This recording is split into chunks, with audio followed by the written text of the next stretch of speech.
Assalamualaikum warahmatullahi wabarakatuh. Waalaikumsalam warahmatullahi wabarakatuh. Selamat malam Gus Sabrang yang saya hormati dan kita banggakan. Perkenalkan, nama saya Nur Rahimin dari Batang. Tadi saya agak tergeliat persoalan spesialisasi dan generalisasi. Bahwa ketika kita belajar sejarah, ketika zaman Nabi Muhammad misalkanlah pada saat itu, beliau itu ahli agama, ahli strategi perang dan semuanya lah seperti itu. Terus ketika beliau sudah tiada, dilanjutkan khalifah dan seterusnya, Bani Umayyah, Bani Abbasiyah dan seterusnya, sampai hari ini itu saya melihat bahwa spesialisasi itu semakin hari malah semakin menjadi-jadi. Dan ketika satu orang pandai satu jenis, yang lainnya itu sangat lemah. Jauh dengan bagaimana dulu ketika zaman itulah begitu. Katakanlah misalnya hari ini ahli politik misalnya. Tapi ketika ditanya persoalan agama, persoalan ekonomi, kadang beliau tidak bisa menjelaskan atau lemah sekali begitu. Dan misalkan ketika seseorang ahli agama misalkan, ketika ditanya ekonomi, ditanya persoalan lingkungan dan sebagainya, kadang juga beliau mengatakan saya tidak di bidangnya begitu. Nah, ketika hal itu sudah terjadi, kira-kira penyebabnya dan mengapa hal itu bisa terjadi begitu, Gus? Terima kasih. Assalamualaikum warahmatullahi wabarakatuh. Waalaikumsalam warahmatullahi wabarakatuh. Oke, langsung saya jawab saja ya. Ini soalnya pendek, jawabannya sederhana. Itu jawabannya sederhana, karena kasanah informasi semakin lebar. Karena pengetahuan itu semakin luar biasa banyaknya. Jadi tidak mungkin satu orang bisa mengkomprehensi ilmu segitu banyaknya. Itu menurut saya alasan terbesarnya itu aja. Karena informasi luar biasa banyaknya sekarang. Ilmu luar biasa mengerikan. Ada nih, ada sebuah bidang ilmu namanya sonoluminescence. Dia hanya mempelajari gini. Anda tahu mantis shrimp, bahasa Indonesianya apa ya? Udang yang gini tuh, yang bisa nembak, apa namanya? Mangsanya itu loh, tak gitu tuh. Itu kalau dilambatkan, ketika dia tak gini keluar cahaya. Ini kenapa itu kok sampai keluar cahaya? Ternyata terjadi vakum, saking cepatnya gini. Nah itu jadi satu bidang ilmu sendiri. Cuman udang nyapit aja jadi bidang ilmu sendiri. Kalau manusia suruh mengkomprehensi tingkat ilmu yang ada di dunia modern ini, mengerikan memang, tidak mungkin. Jadi sebenarnya saya juga respect ketika orang ngomong saya, itu bukan bidang saya untuk ngomong. Saya nggak berani ngomong. Itu saya ada respectnya di situ posisinya. Tapi bukan berarti bahwa dia tidak tahu komprehensi ilmu. Biasanya orang yang ngomong saya bukan ahlinya, itu justru dia tahu limitasinya. Orang yang merasa bisa menjawab semua hal, itu justru orang yang nggak tahu limitasinya, biasanya gitu. Anda lihat di internet, kalau di akun sosial media itu kan, semua ahli dalam semua hal. Piala dunia, semua ahli sepak bola. Piala champion, semua ahli klub-klub. Nanti politik, semua ahli politik, kan gitu. Itu dalam dunia sekarang itu agak nggak masuk akal orang bisa ahli pada semua hal. Jadi ada dua bidang gini. Ada yang mendalam, ada yang melebar. Tak kayak rekomendasi buku aja ya. Nanti saya ngomong buku ini, bukunya dari kok Trace Eliot sih? Namanya Eliot pokoknya belakangnya. Jadi dia ngomong gini. Ada beberapa tingkat strata komprehensi otak manusia. 4 yang di bawah adalah yang mikro. Mikro itu spesialisasi. Jadi dia tahu satu hal gitu. Mikro. 4 di atasnya makro.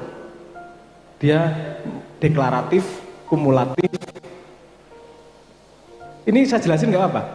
Rada kompleks ya. Gini. 4 itu deklaratif. Pertama deklaratif, 2 kumulatif, ketiga serial, 4 paralel. Deklaratif itu begini. Yang dikatakan, yang dipahami, itu aja. Yang tertera di tulisan, yang dipahami itu aja. Jadi kalau Anda ngelihat ada orang yang mana ayatnya, mana yang tertulisnya di mana, itu orang-orang deklaratif itu. nggak bisa lebih jauh mengkomprehensi daripada yang tertulis. Itu tingkat paling bawah. Mohon maaf. Ya, orang bodoh, oh ya orang pintar. Yang kedua adalah kumulatif. Kumulatif adalah dia tidak hanya bisa melihat yang dibaca dikumpulkan sehingga dia punya kesimpulan yang lebih tinggi dari itu. Seperti air mustakmal dikumpulkan bisa dibuat wudhu lagi. Jadi dia menghasilkan sendiri dari komprehensi ilmu. Itu kumulatif, mengumpulkan. Yang ketiga adalah serial. Serial itu ngomong sebab akibat. Dia tidak hanya mengumpulkan, tapi ini akibatnya ini akibatnya ini akibatnya ini akibatnya ini. Dia tahu sebab akibat di antara data-data tersebut. Nomor 4 itu paralel. Dia tahu sebab akibat tapi banyak. Ini sebab akibatnya gini, tapi bisa cabang kedua nih. Kalau ke sini cabangnya ke sini, ini cabangnya ke sana. Jadi lebih komprehensif lagi. Cara berpikirnya. Nah, ini 4 ini tadi. 4 pertama masuk ke mikro. Mikro itu hal-hal yang dia sekitarnya aja. Abstraksinya tidak banyak. 4 berikutnya itu yang makro. Dia bisa melihat lebih lebar. Pertandanya begini. Anda bisa ngecek ke teman-teman. Seberapa lama Anda bisa pegang proyek? Orang nomor 1 ini tadi paling bawah. Ini dia bisa megang proyek paling lama 3 minggu. Lebih dari 3 minggu stres. Aduh, rampung-rampung gitu. Yang kedua itu paling setengah tahun, 3 bulan. Yang ketiga 1 tahun. Yang keempat 2 tahun. Yang kelima ini sudah makro tapi deklaratif. Itu dia bisa megang proyek sampai 5 tahun. Tidak ada bisnis di dunia ini setahu saya yang bisa mencapai tingkat perusahaan kalau pemimpinnya tidak mencapai level 5 ini tadi. Dia harus bisa berpikir 5 tahun ke depan gimana ya perusahaanku. Kalau dia tidak antisipasi seperti itu, dia pasti cepat mati perusahaannya. Jadi UMKM itu belum ada yang di tingkat 5. Kalau tingkat 5 pasti cepat naiknya, terus kemudian bisa memprediksi kemungkinannya gini dan seterusnya lah. Presiden itu harusnya minimal 7 nih. Dia serial pada makro, mampu melihat 25 tahun ke depan.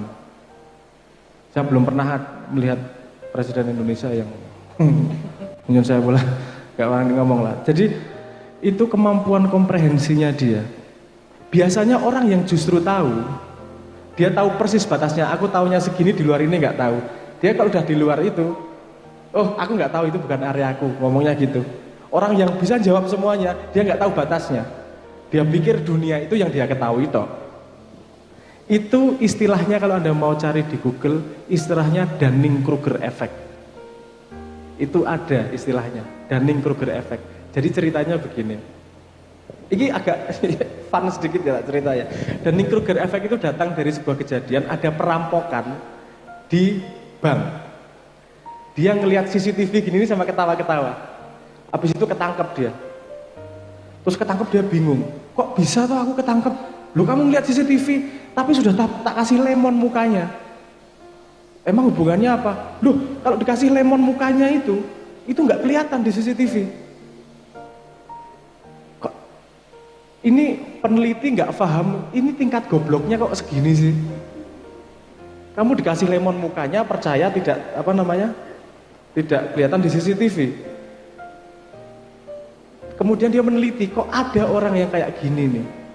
Terus dia akhirnya melakukan banyak penelitian. Jadi penelitian itu menghasilkan begini, semakin orang bodoh, jadi grafiknya gini, ini tingkat kepercayaan diri, ini tingkat pengetahuan, ya, tingkat pengetahuan, tingkat kepercayaan diri, grafiknya gini nih,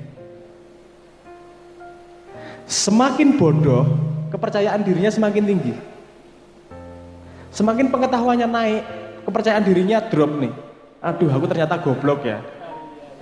Gitu, semakin drop, aduh aku goblok ya ternyata.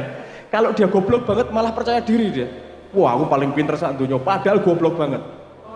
Itu grafiknya gini. Kemudian ada naik gini yang melambat.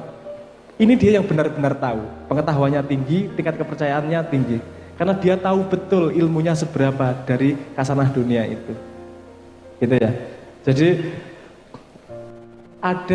kemarin ada ketika coronavirus ada seorang pelatih pelatih sepak bola yang ditanyain gimana menurutnya pendapatnya tentang coronavirus. Kemudian dia menjawab, loh saya itu pelatih sepak bola, saya nggak berhak ngomong gitu. Nanti kalau saya ngomong diikutin orang banyak, mending tanya sama dokternya. Itu saya respect. Karena dia paham posisi dia. Dia bisa dipercaya oleh orang lain yang tidak tahu bahwa dia tidak tahu. Itu kenapa dunia sosial media remuk. Karena yang pinter-pinter ragu-ragu untuk ngomong, yang goblok-goblok sangat percaya diri ngomong. Ini tadi Dunning-Kruger efek ini tadi loh. Kowe ora ngerti dirimu goblok, makanya pede banget nek ngomong iki. Kowe salah, kowe salah, kowe salah.